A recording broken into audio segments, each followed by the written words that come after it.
faut les former. Il faut aller dans les écoles, dans les lycées, dans les collèges, pour former ces jeunes filles en amont, pour leur apprendre et leur dire ce qu'elles sont capables de faire. Moi, je souhaiterais que la région donne un vrai exemple là-dessus, de faire un budget non chargé, donc donner des moyens au territoire, à des associations, à des actions, pour vraiment mener des vraies politiques d'égalitaire hommes et femmes. Et elle me fait, oui, mais on ne sait jamais avec vous les sans-papiers. Hein. Peut-être vous allez perdre, vous allez tout perdre et voilà, vous allez vous retrouver dans la rue. Et moi, je vais faire comment là? Alors, comment vous allez payer la formation? J'ai dit, vous êtes sérieuse? C'est une blague? Elle me dit, oh non, non, non, c'est pas une blague. Donc, je suis désolée, je ne vais pas vous prendre. Soyons francs, que si la droite passe, le centre Hubertine, je ne sais pas ce qu'il va devenir et personne ne sait ce qu'il va devenir. Et vraiment, si nous, associations, on perd cet outil, je ne sais vraiment pas ce qu'on va devenir. Nous qui habitons des villes populaires, nous savons que le soir, l'espace public, il est dominé par les hommes. Et donc, faire des actions concrètes sur la présence des femmes et dans les espaces publics.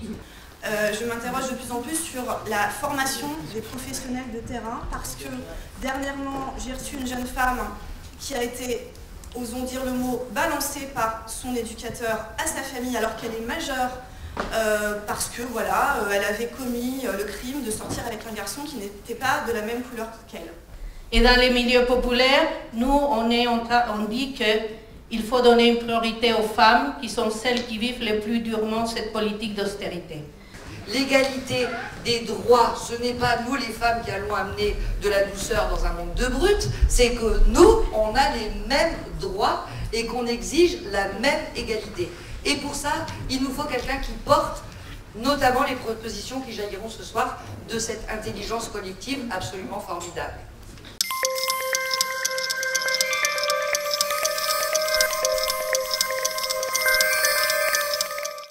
L'exploitation, tu disais, Eric, des femmes, notamment dans le commerce, est plus forte que l'exploitation des hommes. Pourquoi? Parce que, notamment, on va les recruter d'abord à temps partiel sur des postes plus flexibles. Donc elles sont soumises en permanence à des rythmes de travail très importants. On n'est là que pendant les périodes de pointe, quand on est caissière.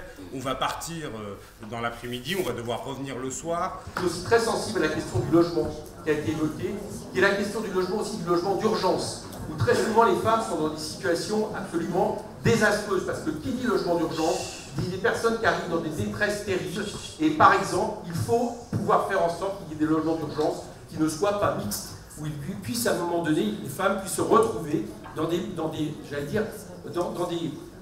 à la fois une situation de confort, mais également de sécurité, parce qu'on sait bien que quand vous êtes dans une situation de précarité extrême, eh bien, la situation n'est pas bonne à aucun niveau. La misère n'entraîne pas forcément quelque chose de toujours valable dans le vivre ensemble.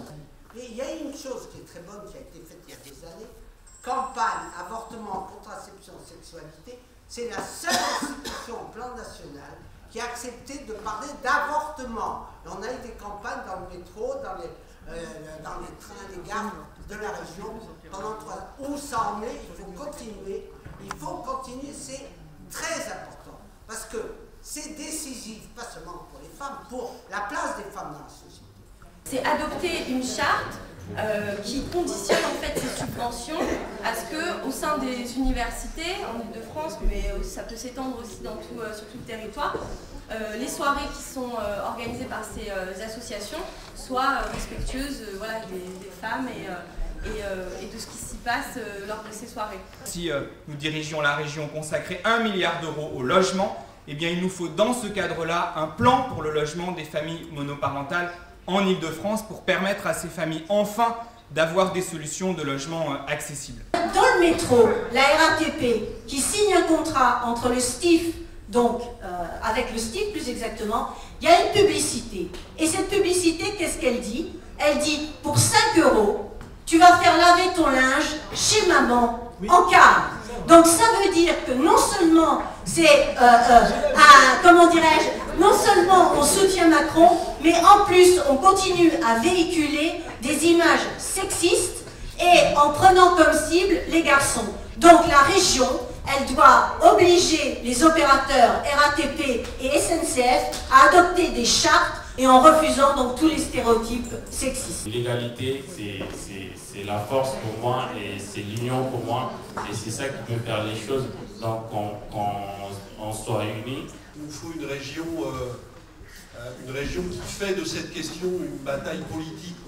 Il y a eu des questions pour dire est-ce que c'est la compétence de la région ou pas. Moi je pense qu'il faut aller au-delà de ça. Compétence ou pas compétence, si la région considère cette question comme une très grande question de société, alors elle doit s'en emparer, elle doit le porter dans toutes ses politiques.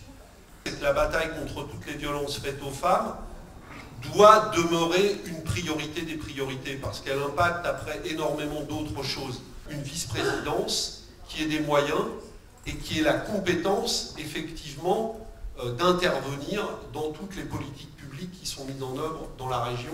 Ça fait plusieurs fabriques qu'on fait qui sont quand même dynamiques, joyeuses et avec beaucoup de propositions.